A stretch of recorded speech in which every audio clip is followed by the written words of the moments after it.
शरद पवार यांचे अत्यंत विश्वासू नेते अशी ओळख असलेले जयंत पाटील गेल्या काही दिवसांपासून नाराज असल्याच्या सतत चर्चा सुरू आहेत। असं असताना त्यांनी उपमुख्यमंत्री अजित पवार यांच्यासोबत बंद दाराआड गुफ्तगू केलेला आहे। त्यामुळे जयंत पाटलांच्या मनात नेमकं काय चाललंय अशी चर्चा सुद्धा राजकीय वर्तुळात रंगली आहे। पाहुयात त्याचबद्दलचा स्पेशल रिपोर्ट।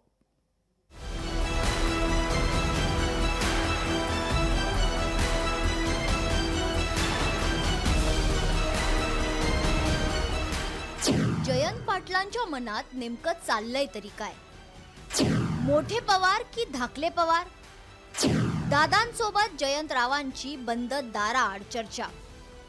शरद पवार यांचे अत्यंत विश्वासू मानले जाणारे जयंत पाटील हे गेल्या काही दिवसांपासून नाराज असल्याच्या चर्चा आहेत। शरद पवार यांच्या पक्षात जयंत पाटील विरुद्ध रोहित पवार असा सुप्त संघर्ष असल्याची ही चर्चा दबक्या आवाजात आहे।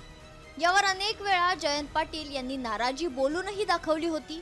त्यातच आता त्यांनी अजित पवारांसोबत अर्धा तास बंद दाराआड चर्चा केली आहे। मांजरी येथे वसंतदादा शुगर इन्स्टिट्यूट येथे एका बैठकीचं आयोजन करण्यात आलं होतं।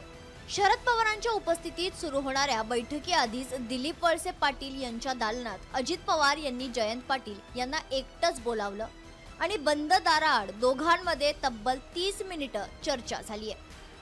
वसंतदादा शुगर इन्स्टिट्यूट मध्ये सगळ्याच पक्षाचे सगळेच लोक आहेत।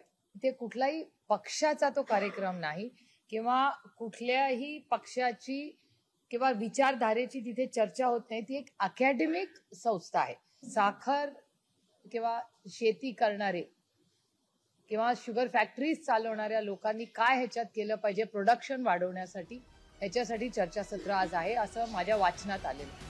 महत्त्वाचं म्हणजे अजित पवार आणि जयंत पाटलांच्या गुप्तगूवरून सुनील तटकरे आणि विजय वडेट्टीवार यांनीही भाष्य केलंय। वसंतदादा शुगर इन्स्टिट्यूट त्याने पवार साहेबांच्या नेतृत्वाखाली जे काही काम करते आहे, शेतकऱ्यांना त्या ठिकाणी मार्गदर्शन करत असते। बैठकीच्या निमित्ताने कोण एकत्रितपणाने आला असेल त्याच्यातून काही वेगळा निर्णय किंवा वेगळा अन्वयार्थ काढण्याची काहीच आवश्यकता नाही। मला कळत नाही की विरोधकांनी आता आपल्या मतदारसंघातले कामं करूच नये आणि सत्ताधाऱ्यांना भेटूच नाही। काही गोष्टी बोलायच्या असतात, विकासाच्या सगळ्याच्या पुढे बोलू शकत नाही। केली असेल चर्चा, झाली असेल आणि यावरून काहीतरी राळ उठवणं आणि पुन्हा विरोधकांना कमजोर करणं हे योग्य नाही असं माझं मत आहे। खरं तर ज्यांच्या सोबत ही गुप्त चर्चा झाली ते अजित पवारांना याबाबत प्रश्न विचारले तेव्हा ते काय म्हणाले पहा। 10 ला मीटिंग होती, मध्ये थोडे 15-20 मिनिटं होते, तरी त्याच्यातनं एक वेगळ्या बातम्या पसरवण्याच्या मला काही बाहेर फोन आले की दादा अशा काही बातम्या येत आहेत, वस्तुस्थिती काय? म्हणलं काही नाही, नेहमीप्रमाणे आम्ही PSIचे घटक असल्यामुळं जनरल बॉडीला इथं मी येत असतो। राजकारणात कधीही काहीही होऊ शकतं। गेल्या काही वर्षातील राजकारण पाहिलं तर कोण कुठल्या पक्षात कधी जाईल याचा काहीच अंदाज लागत नाही। त्यामुळे शरद पवारांचे अत्यंत जवळचे असलेले जयंत पाटील सातत्याने अशा चर्चा फेटाळत असले तरी प्रत्येक वेळी कोणती ना कोणती ब्रेकिंग न्यूज ते देतच आहेत। त्यामुळे जयंत पाटलांच्या मनात नेमकं काय चाललंय असा प्रश्न महाराष्ट्राला पडलाय।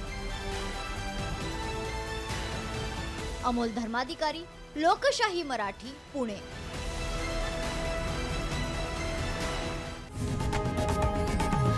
लोकशाही मराठी ऐका, पहा, जागरूक रहा।